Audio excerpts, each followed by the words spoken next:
Olá, alunos do 8º ano, sejam muito bem-vindos a mais uma aula de ciências.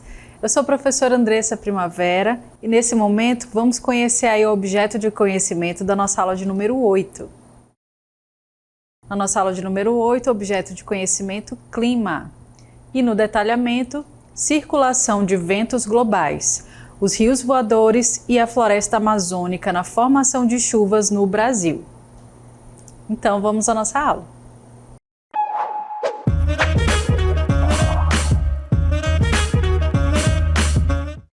Muito bem, como você já percebeu, a gente vai falar um pouquinho sobre os ventos globais.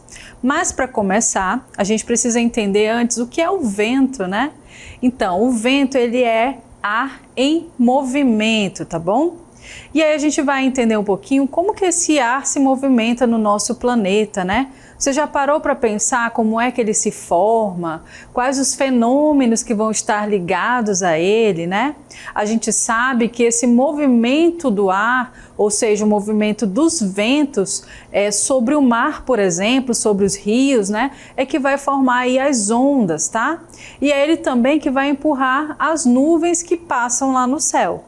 E esse vento também pode ser utilizado até mesmo para formar energia, porque uma vez que ele é usado ali em usinas, né, que fornecem aí essa energia do ar para transformar ela em energia elétrica, por exemplo. Então a gente viu aí que existe, né, alguns conceitos relacionados a esse ar. E aí a gente para e pensa, né? Será que de repente esse vento ele pode transportar aí uma nuvem de um lugar para outro, né? Será que uma nuvem que está aqui sobre o Brasil pode chegar em outros países? Então a gente vai conhecer um pouquinho mais sobre isso, né? Vamos entender um pouquinho mais sobre esses ventos globais, sobre a dinâmica deles, né? Como que acontece aqui no nosso planeta, tá? Então, para a gente entender melhor, vamos observar aí alguns conceitos iniciais. Observe que o Sol ele vai aquecer todo o nosso planeta, né? Então toda a Terra, mas verifica-se aí uma distribuição desigual de energia na superfície do globo. As regiões equatorial e tropical recebem mais energia que as latitudes médias e regiões polares. Então vamos observar aqui na nossa imagem, né? Você observa aqui que o Sol ele vai ter uma intensidade de luz em determinadas áreas.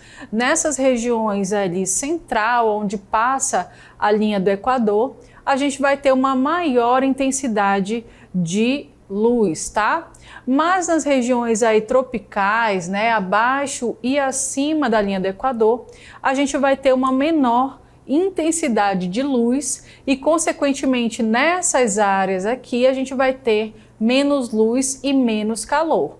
Mas na região equatorial, o Sol ele vai atingir diretamente essa região, fazendo com que essa região seja mais quente, tá? E aí, consequentemente, né, ela recebe mais luz e aí fica mais calor nessas áreas, né? Mas a gente vai entender aí que esses ventos eles vão se distribuir, né, de maneira ali igual nessa região, vai se distribuir também na parte mais acima até chegar nos polos, tá bom? Então tudo isso tem a ver aí com a distribuição, né, desigual de energia que é emitida ali através da luz do Sol, tá? Bom, e aí continuando, né, a gente vê que existe a circulação atmosférica, tá? Então a circulação atmosférica global opera graças às diferenças de pressão e temperatura, bem como se organiza em células de deslocamento do ar. É o processo de movimentação do ar ou das massas de ar ocasionado pelas diferenças de pressão e temperatura existentes na atmosfera terrestre, sendo responsável pelos ventos e pelos movimentos das massas de ar. Então, para a gente entender melhor, o nosso ar, gente, ele é uma matéria, tá? E ele é composto aí por moléculas. E essas moléculas de ar, elas compõem a nossa atmosfera. Em alguns momentos, elas vão estar aí muito bem agregadas, bem próximas umas das outras, e em outros momentos elas vão estar mais dispersas, mais distantes, tá? E aí essa movimentação dessas moléculas, né, a gente vê que são aí as massas de ar, tá certo?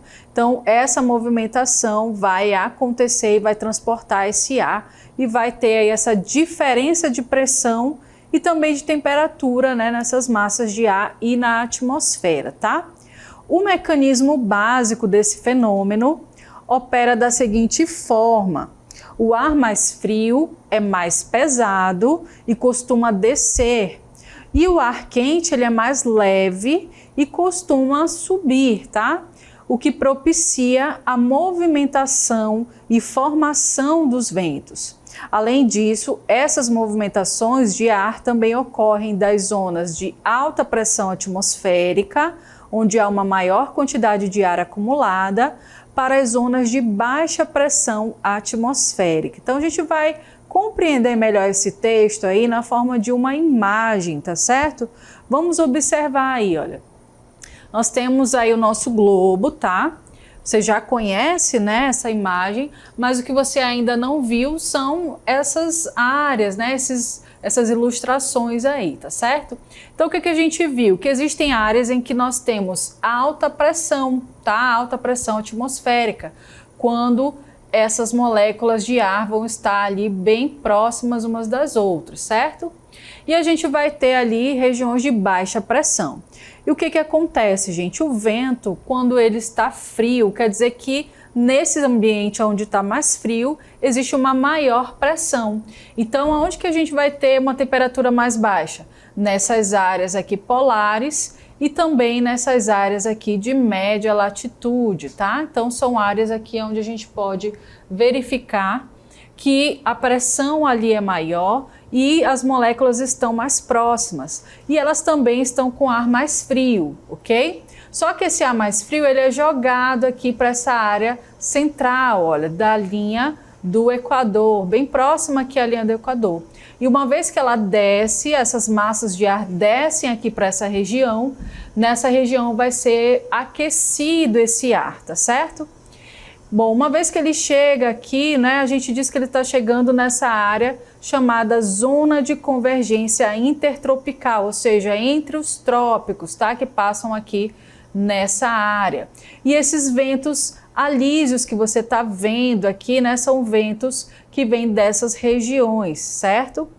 Então existe constantemente, pessoal, uma troca de ar frio por ar quente, né? O tempo inteiro, tá certo? Então, das regiões aí de média latitude e alta latitude, tá? Para as regiões de baixa latitude, fazendo com que esse ar ele fique se renovando ali, né? Não fique algo preso, tá certo? Lembre-se aí que o nosso planeta ele está em movimento, então isso favorece essa movimentação dessas massas de ar. E você está vendo aí alguns nomes, por exemplo, olha, células polares, células de Ferrel, célula de Hadley. Todas essas são células, né, como se fossem ali unidades, tá, que estão se juntando em uma determinada área, uma unidade de massa de ar que está acontecendo naquela região, tá certo? Então você observa que existem essas células ao longo de todo o nosso planeta, certo? Elas estão distribuídas aí ao longo de todo o nosso planeta. Bom, para você entender melhor, né, a gente tem aí, olha, continuando, né?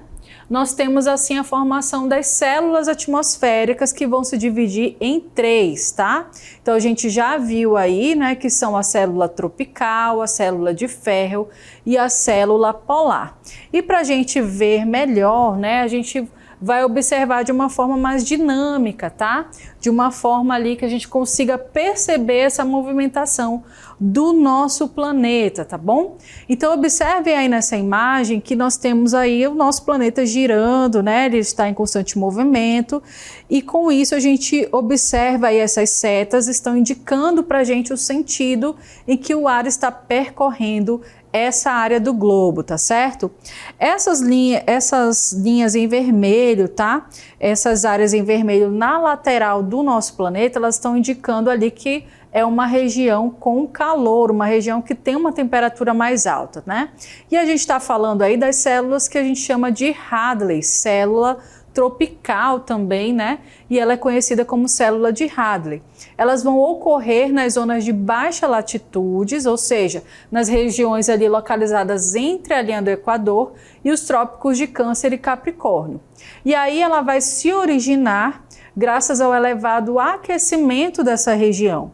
Então, próxima ali às zonas equatorial, né, que faz com que o ar suba e se desloque em direção aos trópicos, aonde ele vai aos poucos se resfriando e, consequentemente, descendo e retornando ao Equador, aonde reinicia o ciclo. Então, você observa ali que é cíclica essa dinâmica desse ar, tá? Ele sobe quente porque a gente sabe que é um conceito até da física, né? Que o ar quente ele tende a subir e o ar frio ele tende a descer. E é o que acontece aí nessas células que a gente chama de células de Hadley, que são localizadas mais próximas à linha do Equador, ok? Bom, a gente vê aí também que a célula de Ferrel ela já vai acontecer nas zonas de médias latitudes, caracterizando ali o movimento dos ventos que ocorre próximos à superfície em direção aos polos, tá? Aí a gente já vai perceber que essas áreas, né, onde estão ali de marrom, tá certo? E aí o que acontece? Nesse processo, essas massas de ar elas vão se resfriando e subindo, retornando para o seu local de origem e completando esse ciclo, tá bom? Então você observa aí na imagem mais uma vez, tá? Que essas que estão em marrom, que a gente diz, né, que são as células de Ferrel, certo? Elas sobem aí, né? Esse ar quente também vai subir em direção aos polos, mas depois ele vai descer e vai ser aquecido, tá? Então, essas áreas ali tendem a ter um clima, né? Nessas regiões, um clima mais ameno, tá? Mas também a gente vai ter ali um ar mais seco, né? Sem muita umidade, porque diferente dessas áreas ali na linha equatorial, né? A gente vai ter um ar mais úmido, por conta, né, do aquecer da luz do sol, vai fazer com que essas massas de água, né, aliás, ali os oceanos, os rios presentes nessa região, as florestas, elas vão jogar aí para a atmosfera mais umidade. Então, nessa região a gente vai ter um ar mais úmido. Já nas outras regiões a gente vai ter um ar mais seco, porém um pouquinho mais frio, tá? E por fim a gente vai ver aí, olha, que está representado em azul, são as células polares, tá? Então a célula polar ela vai acontecer justamente nas zonas de altas latitudes, mais próximas aos polos, né? E essas massas de ar, elas são oriundas, né, de outras células, tá? Esse ar veio daquelas outras células que nós falamos. E ao chegar nos polos, elas ficam carregadas de umidade e vão sofrer assim uma brusca queda de temperatura, tá? Essa temperatura vai cair bastante e vai se dispersar e assim ela vai para as outras regiões tropicais, né? Elas vão ali ainda ser dissipadas e vai provocar ali a ocorrência de fenômenos climáticos associados ao frio e à elevada umidade. Então você observa aí na imagem, né, que você está vendo essa região aí em azul, ela é a região onde tem mais frio, né, temperaturas mais baixas. Então imagina só se não houvesse toda essa dinâmica, né, de troca dessa temperatura. Aonde a gente ia ter ali ar quente, ficaria cada vez mais quente, né, aumentaria cada vez mais a temperatura. E nas regiões frias iria ser cada vez mais frio. Então essa dinâmica de movimento da Terra, né, faz toda a diferença para que esse ar ele consiga se movimentar e consequentemente essa temperatura aí ser equilibrada, tá certo? Então é algo assim fascinante, né, da gente aprender. Não é todo dia que a gente ouve falar sobre isso, mas isso diz muito a respeito do vento, né, que a gente consegue perceber, né, no nosso dia a dia, tá? Em algumas regiões, né, em alguns momentos ele vai estar mais forte, em outros momentos ele vai estar mais fraco, mas o tempo todo ele está ali, porque a nossa atmosfera cobre todo o nosso planeta e conforme esse planeta se movimenta, essas células de ar também se movimentam, tá? Bom, e essas células de ar, gente, elas trazem para o nosso planeta, né, umidade. E algumas regiões, como a gente comentou, essa umidade, né, ela pode estar bastante presente no ar. E essa umidade também vai contribuir para o regime de chuvas. Então a gente percebe que o regime de chuvas ele pode estar relacionado, né, com esse vento, tá? Com essas massas de ar, com esse vento que se movimenta aí o tempo todo. Então você já deve ter percebido que na região amazônica, por exemplo, existe uma abundância de chuva. Tá? Então, na nossa região a gente tem bastante chuva. E por que a gente tem tanta chuva aqui, né? A gente vai ver agora o fenômeno chamado de rios voadores, tá? Então você percebe aí, olha que na nossa região é muito comum a gente observar dias assim, bastante nublados, né? Que tem ali muita chuva, tá? Porque é muito comum aqui da nossa região. Primeiro, gente, porque é uma área que tem uma temperatura muito alta, né? A nossa região está localizada na linha do Equador, recebendo bastante luz do sol, aumentando essa temperatura e com isso esse local se torna mais quente e úmido, tá? Então esse regime de chuvas ele vai estar ali intimamente relacionado, né, com a quantidade de vapor de água que existe aqui na atmosfera terrestre. E no Brasil a gente tem esse fenômeno, né, chamado de rio voador, tá? Ou rios voadores, que eles vão estar relacionados à ocorrência de chuvas em diferentes regiões do país. Então, quando a gente está falando de regime de chuvas aqui da região norte, a gente precisa entender que ele vai afetar outras regiões. Ele também vai estar ligado ao regime de chuvas da região sudeste, da região sul. Então, a gente vai entender como é que funciona esse mecanismo, certo? Então, para a gente entender aí esse conceito de rios voadores, os rios voadores, eles são aí massas de ar carregadas de vapor de água que se originam no Oceano Atlântico e se dissipam para diferentes regiões do Brasil, carregando umidade, a qual em condições adequadas resulta na ocorrência de chuvas. Então, rios voadores, gente, nada mais é do que essas massas de ar carregadas de vapor de água, de umidade, que elas vêm do Oceano Atlântico e depois elas vão ser distribuídas para todo o Brasil, tá? E a gente vai entender como isso é importante. Talvez você nunca tenha ouvido falar desse termo aí, rios voadores. Você vai ouvir a partir de agora e vai entender melhor do que se trata. Então a gente vê aqui nessa área, tá? Esse mapa mostra pra gente como é que acontece, né, a formação. Primeiro, gente, primeiro tópico a gente vai ver aí que na faixa equatorial do Oceano Atlântico ocorre uma intensa evaporação, tá? E de lá, né, que o vento ele se carrega de umidade. Então, primeiro, o Oceano Atlântico vai evaporar, né, gente? É a água ali no oceano, ele vai ser aquecido, vai ser evaporado e essa massa de ar vai ser trazida aqui para o continente. Depois essa intensa evapotranspiração e condensação sobre a Amazônia vai produzir ali uma sucção dos ventos alísios, né? Vai bombear esses ventos para o interior do continente e aí a gente vai ter, né, a formação inicial desses rios voadores. Então, como assim evapotranspiração? Evaporação da água presente ali no oceano e transpiração dos vegetais, ou seja, das árvores, das plantas presentes aqui também. Então elas também vão evaporar, né, vão transpirar na verdade, e essa umidade vai ser lançada então para a atmosfera. Depois a gente vê aí que toda essa umidade que foi gerada, né, da transpiração das plantas, da evaporação dos oceanos, ela vai avançar no sentido oeste até atingir a Cordilheira dos Andes, tá? E aí que está, né, localizada no Chile, por exemplo.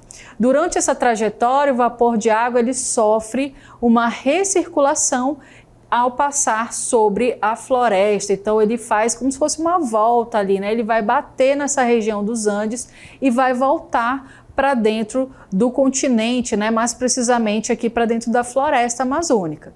E quando essa umidade ela encontra ali essa cordilheira, né, ela vai partir dali, vai se precipitar novamente, formando as cabeceiras dos rios da Amazônia. Então, olha só como é interessante, né? A formação dos rios da Amazônia está ligado a esse fenômeno de levar essa umidade para dentro do continente, tá certo?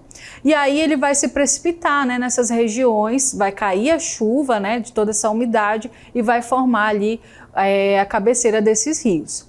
Essa umidade que ela vai atingir a região andina, né, ali nas regiões dos Andes, em parte ela retorna ao Brasil por meio dos rios, tá? Por meio dos rios voadores, e ela pode se precipitar também em outras regiões. Então, não só no Brasil, como também em outras regiões. E aí, nessa fase final, esses rios voadores ainda podem alimentar alguns reservatórios de água do Sudeste e da região Sul e se dispersar pelos países que são fronteiras com o nosso país, que é no caso aí Paraguai, Argentina. Então perceba que esse ciclo, gente, ele é tão importante. Começou lá no início, lá no oceano, né?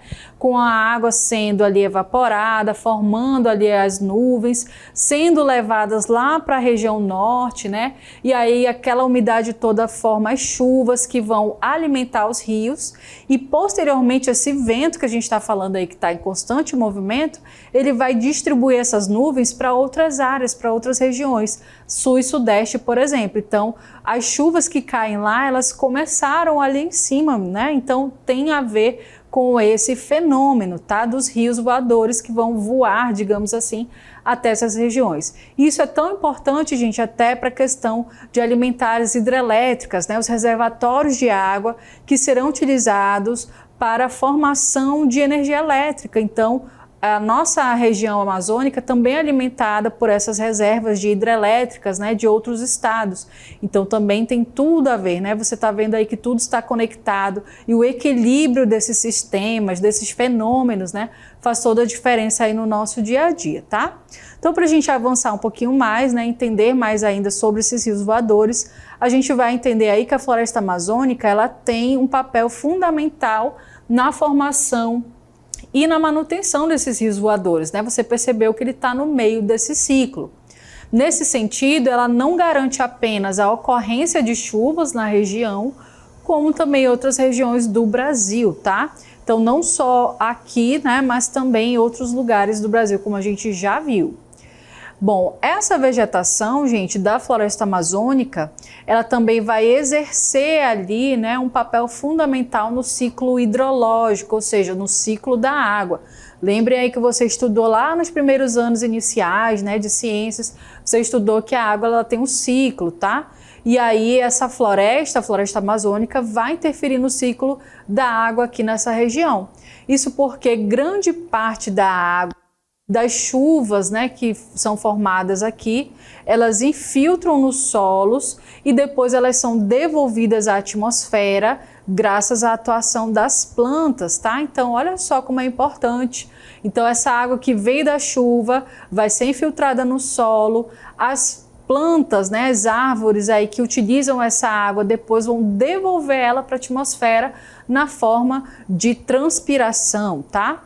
E aí elas absorvem do meio e injetam na atmosfera sob a forma de vapor de água. Então, todo esse vapor de água também vai ser emitido pelas plantas e por isso elas são tão importantes, né?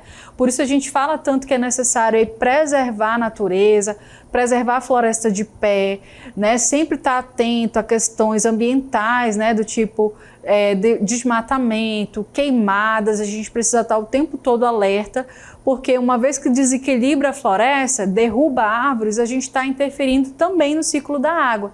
E aí vai ficar cada vez mais difícil para a gente observar esses ciclos acontecendo, né, de maneira tranquila, de maneira correta. O que a gente tem percebido, na verdade, é o contrário, né, que esses ciclos eles estão cada vez mais confusos, tá? Mas a gente vai falar ainda mais sobre isso. Para a gente continuar. vamos ver aí que a chuva decorrente dos rios voadores, ela recarrega fontes de água superficiais e também subterrâneas. Além disso, favorece as plantações de alimento, pasto e também recarregam reservatórios de água, tanto para uso humano quanto também para geração, né, gente, de energia elétrica em usinas hidrelétricas, entre tantas outras vantagens. Então a gente não pode aí deixar de falar, né, que a nossa floresta, né, que tudo isso tem a ver com a questão aí de preservar também, tá? Então quando a gente fala aí de preservação da floresta, não está falando apenas da questão, né, de que é bonito, porque a gente precisa preservar o bioma, né, precisa preservar ali os animais, todo esse lugar onde eles habitam, isso também é muito importante, né? Mas a gente precisa entender que a floresta amazônica, ela é responsável por uma série aí de fenômenos que estão intimamente ligados a ela.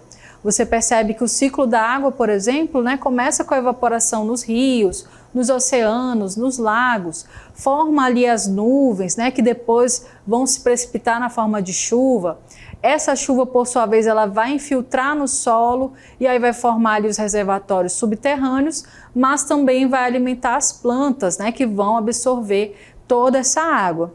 Essa planta, no momento que ela está fazendo ali o ciclo dela de fotossíntese, ela vai liberar em algum momento essa água, né, a umidade para a atmosfera, que novamente, né, vai ser utilizada essa umidade na formação de chuvas. E o que isso tem a ver com os rios voadores que a gente está falando? Que a nossa floresta, gente, por ser tão grande, né, por ocupar ali uma grande extensão territorial, ela acaba também alimentando o regime de chuvas não só daqui da nossa região, como também de outras áreas do país. Só para você ter ideia, uma única árvore ela é capaz de bombear aí até 3.000 litros de água para a atmosfera. Então imagina toda uma floresta, né, de pé, preservada, conservada e funcionando, né, da maneira como deve ser. Por isso que quando a gente vê aí um alto índice de devastação, quando a gente vê um alto índice de derrubada de árvores, né, desmatamento, queimadas, todas essas ações causadas pelo homem, né, tudo isso vai interferir nesse regime de chuvas e o que a gente observa. Locais que antes choviam mais, a gente percebe ali a seca, né? E locais onde não chovia tanto, a gente observa ali catástrofes como enchentes, né? Então, bagunçando realmente aquilo que deveria ser, né, equilibrado. A natureza ela é totalmente equilibrada. Muitas vezes nós, seres humanos, é que vamos lá, né, e desequilibramos tudo, certo? Bom, mas agora que você aprendeu um pouco mais, né, espero que você tenha aí compreendido todos esses conceitos que a gente aprendeu na nossa aula e a gente fica por aqui. Até uma próxima.